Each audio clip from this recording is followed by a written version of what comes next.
T20 বিশ্বকাপ 2022 পিছত পুনৰবাৰ চৰ্চালৈ আহিছে বিশ্ব টেষ্ট চেম্পিয়নশ্বিপ।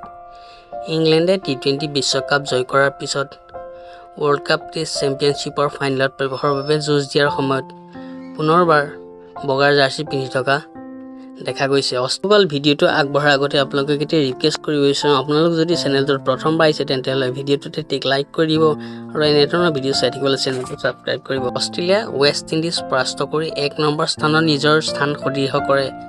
আনহাতে ইংলেণ্ডে পাকিস্তানৰ পৰাস্ত কৰি ভাৰতক লাভৱান কৰি তোলে। এই পৰাজয়ৰ পিছত পাকিস্তানে বৰ্তমান বিশ্ব টেষ্ট চেম্পিয়নশ্বিপৰ তালিকাত ৪ৰ্থ স্থানৰ পৰা ৫ম স্থানলৈ পিছলি যোৱাৰ বিপৰীতে ভাৰতে 1 স্থান বৃদ্ধি কৰি ৪ৰ্থ স্থানলৈ আগবাঢ়িছে। এতিয়া টিম ইণ্ডিয়াৰ মুঠ 6খন টেষ্ট মেচ বাকী আছে আৰু এই মেচবোৰ পৰাই নিৰ্ণয় হ'ব যে ৰোহিত শৰ্মাৰ দলটোৱে ৱৰ্ল্ড কাপ টেষ্ট চেম্পিয়নশ্বিপ ফাইনেলত প্ৰৱেশ কৰিব নে নাই। বৰ্তমান পইণ্ট টেবুলত টিম ইণ্ডিয়াৰ 52.08% নম্বৰ আছে। যদি টিম ইণ্ডিয়াই কোনো ধৰণৰ ডেমেৰিট পইণ্ট নাপায় তেন্তে সৰ্বোচ্চ 68.05% নম্বৰ লাভ কৰিব পাৰে।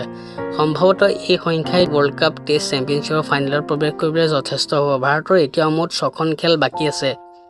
বাংলাদেশৰ ভ্ৰমণত টিম ইণ্ডিয়াই 2খন টেষ্ট খেলিব লাগিব আৰু তাৰ পিছত টিম ইণ্ডিয়াই ঘৰুৱা ক্ষেত্ৰত অষ্ট্ৰেলিয়াৰ বিৰুদ্ধে 4খন টেষ্ট মেচ শৃংখলা খেলিব। এই মেচসমূহত জয়ী হোৱাৰ লগতে ভাৰতে বৰ্তমান তেওঁলোকৰ ওপৰত থকা আন 2টা দলৰ পৰাজয়ৰ বাবে প্ৰাৰ্থনা কৰিব লাগিব।